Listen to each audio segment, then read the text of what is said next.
대전의 한 길가에서 50대 남성이 출근길에 나선 40대 여성의 몸에 불을 지르려다 도주하는 일이 발생했습니다.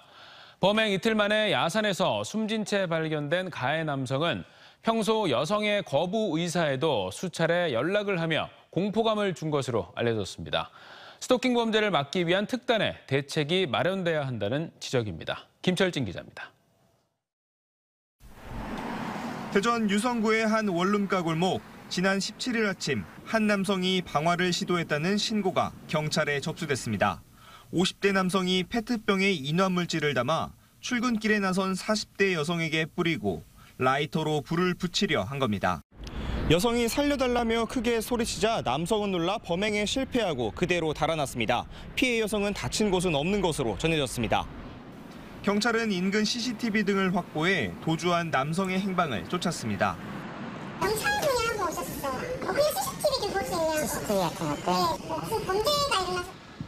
하지만 범행 이틀 만에 가해 남성은 대전의 한 야산에서 숨진 채 발견됐습니다. 이들은 전 직장 동료 관계였는데 남성은 여성의 거부 의사에도 불구하고 계속해 연락을 하다 전화 차단까지 당한 상태였습니다. 심지어 피해자 계좌에 돈을 입금하며 메시지를 남기는 방식으로 피해자에게 불안감을 준 것으로 알려졌습니다. 다만 사전에 스토킹 등으로 경찰에 신고된 내역은 없던 것으로 전해졌습니다. 전문가들은 스토킹 범죄가 각종 강력범죄와 함께 일어날 수 있는 만큼 초기에 발견해 피해자를 보호하는 것이 중요하다 말합니다.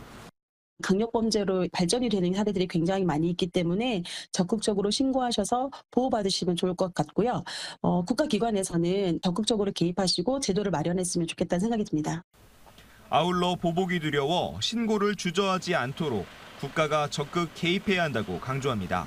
앞서 지난해 9월 신당역 살인 사건도 스토킹 범죄 이후 살인 보복으로 이어져 피해자 보호의 한계를 드러낸 바 있습니다. 신당역 사건 이후 스토킹 피해자 보호와 가해자 감시 강화 등의 관련 법안 20여 개가 발의됐지만 아직 국회를 통과한 법률은 없는 상태입니다. TJB 김철진입니다.